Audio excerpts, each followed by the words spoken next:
Evangelho de João, capítulo 1, versículos 47 a 51. Eu vou contar até 3 para você ler o 47. Quando o 48 entrar, eu não conto mais, você já segue lendo. 48, 49, 50 e 51. Tá pronto? Vamos lá? 1, 2, 3, vai.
Aleluia. Eu trouxe essa palavra, esse texto da palavra de Deus para você, para dar continuidade nessa visão do apóstolo João de mostrar um Jesus experiencial. Eu já disse para você que o apóstolo João escreve o evangelho dele com a esperança de que nós entendamos que conhecer um Jesus histórico não basta. João escreve o evangelho dele de forma diferente, é por isso que João não é parte dos evangelhos sinóticos. Mateus, Marcos e Lucas são os evangelhos sinóticos, porque esses 3 evangelhos se concentram em contar uma história, em apresentar provas, em ser científico, inteligente, cada um seguindo as regras do texto de um determinado povo, com o objetivo de mostrar por A mais B que Jesus é real. Mateus mostra que Jesus é real para os judeus, Marcos mostra que Jesus é real para os romanos, Lucas mostra que Jesus é real para os gregos. João caiu na real e ele disse: a gente está sabendo demais e está experimentando de menos.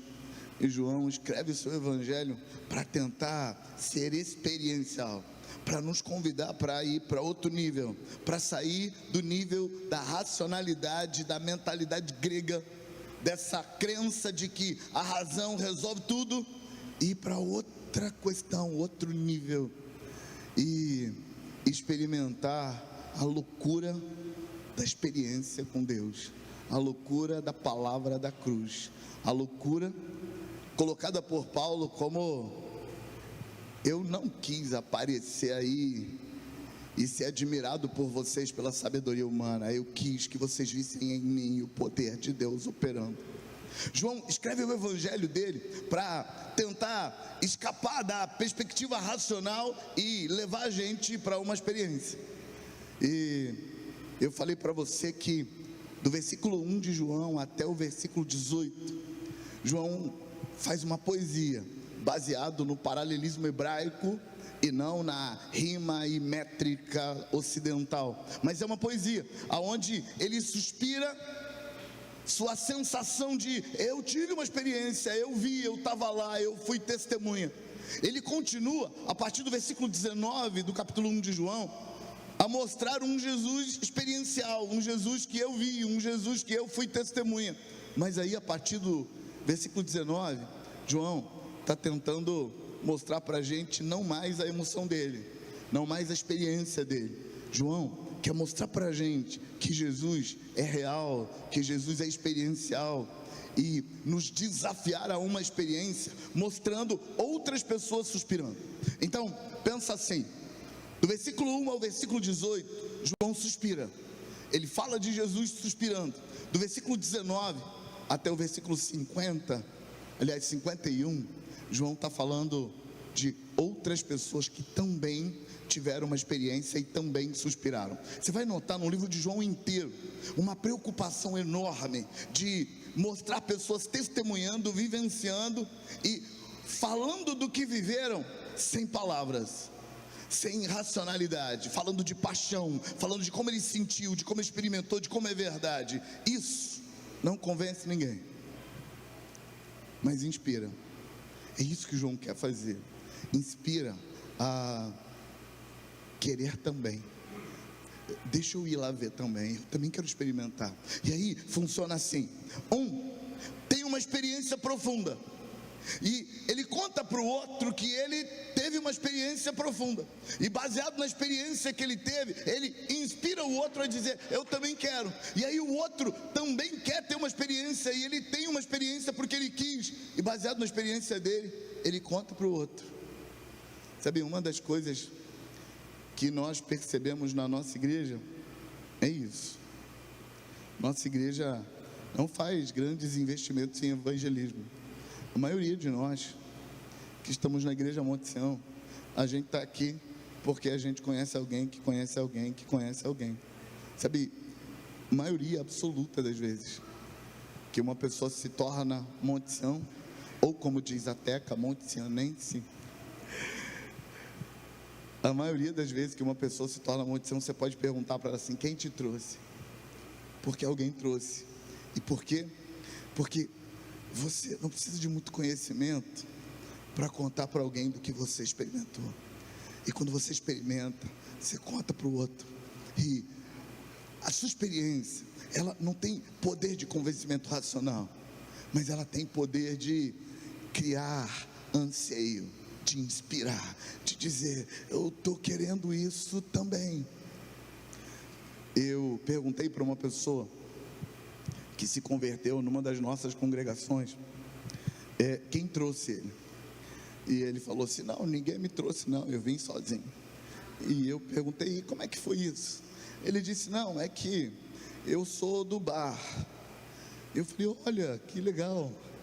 Eu frequentei o bar por muito tempo, e eu entrei numa fase assim, de uma depressão muito profunda, as coisas complicaram para o meu lado, e eu estava bebendo cada vez mais, e no bar estava ficando muito tempo ruim lá dentro. E aí tinha um cara que bebia naquele bar também com a gente, e aí um dia eu cheguei muito ruim, estava falando demais, e aí ele falou para mim assim: ó, você precisa ir para Monte Sião, porque lá na Monte Sião eles têm um negócio de cura interior lá, que resolve essas coisas aí, tudo que você está passando. E aí ele falou: fui para Monte Sião e agora estou frequentando, e já me matriculei no programa de cura interior. Então eu falei: então tá, então ninguém te trouxe, tá tudo bem. Eu tentei descobrir quem era o colega de bar dele, mas eu não descobri, porque com certeza o colega de bar dele é amigo, parente, vizinho, alguma coisa de alguém dos nossos. João está falando disso. João está falando de falar de Jesus, mas sem a minúcia de Mateus, sem a dedicação e a força de Marcos, e sem a pesquisa profunda de Lucas. João está falando de falar de Jesus com paixão. E para falar de Jesus com paixão, nesse texto, a partir do versículo 19, por favor, pessoal do Data Show, me ajuda. A partir do versículo 19, continua na versão NAA, põe na tela para mim. A partir do versículo 19, ele fala de um personagem apaixonante e apaixonado, chamado João Batista. E aí olha a fala dele, de João, contando de João Batista. Nota que o que João quer passar é inspiração. Ele não quer convencer o intelecto, ele quer inspirar a gente a falar assim: eu também quero esse Jesus, deixa eu ver se isso é verdade, eu vou lá e deixa eu te contar. Mesmo que a pessoa não tenha certeza intelectual, não tenha certeza racional, mas se ela vai atrás de Deus, todo aquele que busca, encontra. O profeta Jeremias disse: buscar-me-eis e me achareis, quando me buscardes de todo o vosso coração. Às vezes, irmãos, a gente não precisa entender, às vezes a gente precisa se apaixonar e cair para dentro e ir atrás de Deus até encontrá-lo. Toca em alguém perto de você e fala para ele assim: quem procura Deus encontra. João capítulo 1, versículo 19, vai botando na tela para mim, até o versículo 28, presta atenção nisso. Este foi o testemunho de João, quando os judeus lhe enviaram de Jerusalém sacerdotes e levitas para perguntar: quem é você? E ele, João, confessou e não negou. Ele confessou: eu não sou o Cristo. Diante disso lhe perguntaram: então quem é você? Você é Elias? Ele disse: não sou. Então perguntaram: você é o profeta? Ele disse: não, não sou. Disseram então, versículo 22, diga quem é você, para podermos dar uma resposta àqueles que nos enviaram. O que é que você diz a respeito de si mesmo? Então ele respondeu: eu sou a voz do que clama no deserto, endireitem o caminho do Senhor, como disse o profeta Isaías. Ora, os que haviam sido enviados eram do grupo dos fariseus, e perguntaram a João: então por que você batiza, se você não é o Cristo, nem é Elias, nem o profeta? E João respondeu: eu batizo com água, mas no meio de vocês está alguém que vocês não conhecem. Ele vem depois de mim, mas eu não sou digno de desatar a correia das suas sandálias. Essas coisas aconteceram em Betânia, ou Betábara, do outro lado do Jordão, onde João estava batizando. Você não pode confundir essa Betânia aqui com a Betânia onde morava Marta, Maria e Lázaro. Betânia, onde morava Marta, Maria e Lázaro, era um vilarejozinho que ficava a cerca de 3 quilômetros de Jerusalém, pertíssimo de Jerusalém. Essa Betábara fica longe, do outro lado do Jordão, perto de Jericó já, bem longe. João estava batizando naquela região, e João recebe visita de gente importante, e gente importante pergunta para João: João, quem é você? Gente importante quer racionalizar e religiosizar, acabei de inventar a palavra, eu acho, a relação com Deus. Eu acho que eu acabei de inventar. Por favor, registra aí que essa é minha. Esse povo quer trazer tudo para margem da religião e fazer isso fazer parte de uma religião. E eles encostam João na parede para dizer assim: e aí, você está criando uma religião nova? João diz: não, não estou. Então você é o Messias? Não, não sou. Você é o profeta? Que profeta que eles estão falando? Eles estão falando do profeta do qual Moisés falou. Moisés, quando estava perto da morte, ele diz: um dia virá um profeta semelhante a mim, escutem ele quando ele chegar. E aí estão perguntando para João: João, você é o profeta que Moisés falou que viria? E João falou: não, eu não sou. Então você é Elias, porque havia uma ideia, baseado numa fala de Malaquias, de que o profeta Elias, que não morreu, que foi arrebatado, voltaria. E a pergunta é: você é esse Elias? Não, não sou. Porque se ele fosse o Messias, ele estava começando uma nova religião. Se ele fosse o profeta, ele estava começando uma nova religião. Se ele fosse o Elias voltado, ele estava começando uma nova religião. E aí a pergunta: então quem é você? E João responde: eu sou a voz do que clama no deserto, preparem o caminho do Senhor, endireitem as suas veredas. Do que ele estava falando?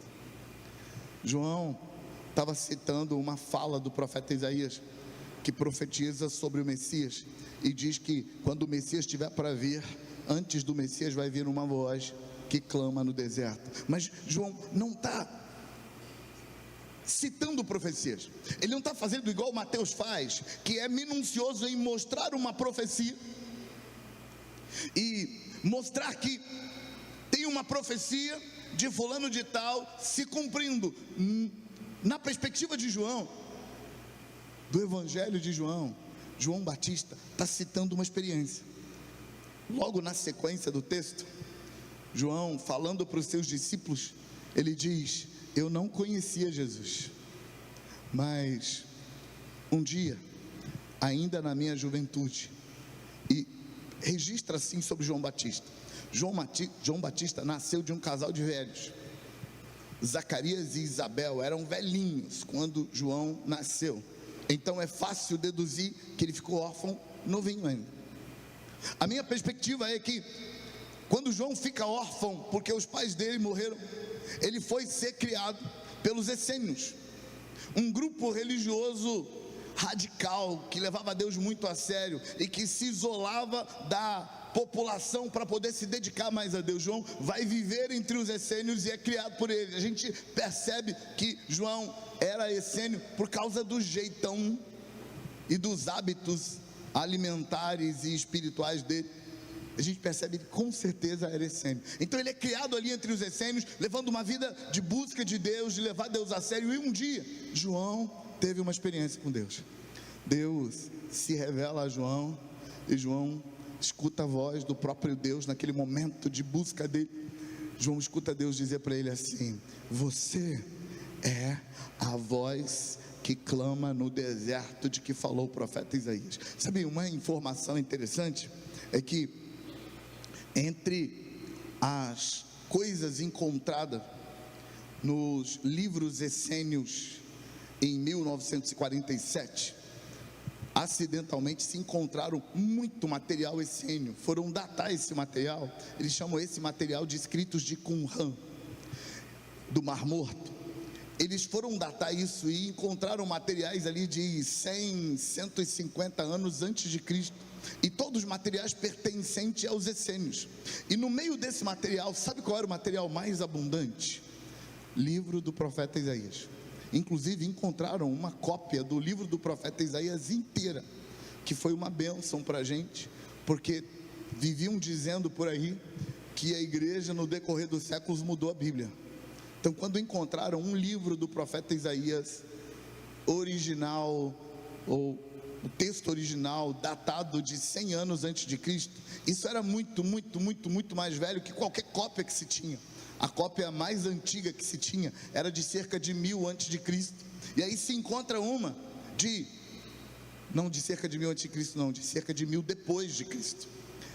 Aí se encontra uma de mais de 1100 anos antes dessa cópia. E aí pega um livro do profeta Isaías encontrado, com a expectativa de nós vamos comparar com o livro novo e vamos descobrir que tem muita coisa errada. Estava tudo igual, vírgula após vírgula, todas as palavras iguaizinhas. Mas eu falo do profeta Isaías e dessa curiosidade para você entender que os essênios tinham um zelo com o profeta Isaías. Eles liam e reliam o profeta Isaías, e João conhecia demais Isaías.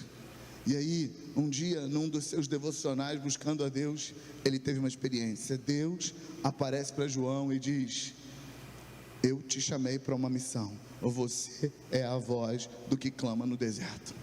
E eu vou fazer o que, Deus? Você vai preparar o caminho para aquele que virá. E como é que eu vou reconhecer aquele que virá, Senhor? E Deus disse: quando ele chegar, você vai saber da seguinte forma: ele vai vir até você para você batizá-lo, e quando você batizá-lo, você vai ver os céus abrindo e uma pomba descendo sobre ele. E nesse dia você vai saber que ele é o Messias. Jesus era primo de João Batista, mas João Batista não sabia que ele era o Messias. João Batista sabia que ele era muito gente boa. João Batista sabia que ele era alguém assim, do outro nível. Gente, Jesus era fofo. Jesus era alguém, sabe? E aí, João conviveu pouco com Jesus, porque eles moravam em regiões muito distantes. E principalmente depois que João perde os pais, não tinha mais as visitas de Maria a Isabel, que fazia esse link entre os dois primos. E quando os pais morrem e João vai viver entre os essênios não permitiam relacionamento. Você vai viver entre os essênios, tem que viver na clausura, tem que viver só na oração, no jejum, come pouco, ora muito, busca muito a Deus, lê muito a Bíblia, trabalha só o suficiente para se manter, e o resto é oração e jejum. Então João perdeu contato com Jesus. O reencontro de João com Jesus é quando João está batizando e Jesus chega, e eles faziam filas para serem batizados por João. E aí tem a fila, vem andando, de repente João olha e vê Jesus vindo na fila para ser batizado por ele. E João Batista olha e fala assim: uai, primo, o que você está fazendo na fila dos pecadores? Porque a fila que João Batista batizava a gente era uma fila de pecadores. A gente, no Novo Testamento, que conhece batismo, a gente olha para o batismo de João e pensa que é o mesmo nosso. Não é. A gente batiza uma vez na vida para celebrar o novo nascimento. João batizava toda semana, talvez todo dia, para lavar pecado. Então, quando uma pessoa estava em pecado, ela ia até João, confessava os pecados e batizava, aí lavava os pecados, aí ele ia viver a vida, aí ele pecava de novo, voltava de novo e entrava na fila de novo. Por muito tempo, João está batizando gente, e ele sabe com que ele está lidando. As palavras mais bonitinhas que João falava com aquele povo pecador era: raça de víboras, toma vergonha na cara, quantas vezes você vai ficar entrando nessa fila? E João era desse tipo. E aí num dado momento Jesus está na fila, e João olha para Jesus e fala: não, pelo amor de Deus, você é na fila. E Jesus: não, João, você tem que me batizar. Não, rapaz, eu te conheço teu passado, é você que tem que vir aqui me batizar. Diante de você eu sou Zé Ninguém. Mas ele não estava falando do Messias, ele estava falando do primo dele. João conhecia Jesus e sabia que ele era gente boa demais e que ele não precisava de ficar em fila de batismo. E aí Jesus diz para João: primo, me batiza, você não precisa entender nada não, eu sei o que eu estou fazendo. E aí João falou: então tá, você está falando, eu vou te batizar, mas por mim eu entrava na fila e você me batizava. Não, você me batiza e está tudo bem. E é nessa hora, quando João batiza Jesus, que João vê o céu rasgando, uma pomba descendo em forma de luz, a voz de Deus falando do alto, e a pomba entrando em Jesus.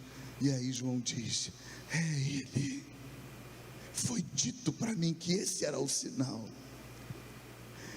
E João, quando é questionado pelos fariseus que querem saber: você está criando uma nova religião? E por que eles estavam preocupados? Porque tinha tanta gente ao redor de João que o sentimento deles é: o cara está criando uma nova religião. E João disse: não, eu só tive uma experiência. Eles perguntam: o que você está fazendo? Ele conta: eu tive uma experiência com Deus. Por que João coloca essa história desse jeito? Porque João, o evangelista, coloca a história assim: João Batista foi questionado pelo povo da religião e ele responde com experiência. Ele está dizendo que o que o povo da religião está procurando só pode ser conseguido se você tiver uma experiência com Deus. Eu tive uma experiência, um dia Deus falou comigo e Deus disse: você é a voz do que clama no deserto, eu tenho uma missão para você, vai e cumpre a sua missão. Deus, irmãos, não pode ser entendido no campo da teologia, ele não pode ser entendido no campo da religião, ele não pode ser entendido no campo da ciência. Deus precisa ser entendido no campo da experiência. Mas o discurso de João não é capaz de produzir a experiência que você precisa ter com Deus, mas o discurso de João é capaz de te inspirar e fazer você querer uma experiência também.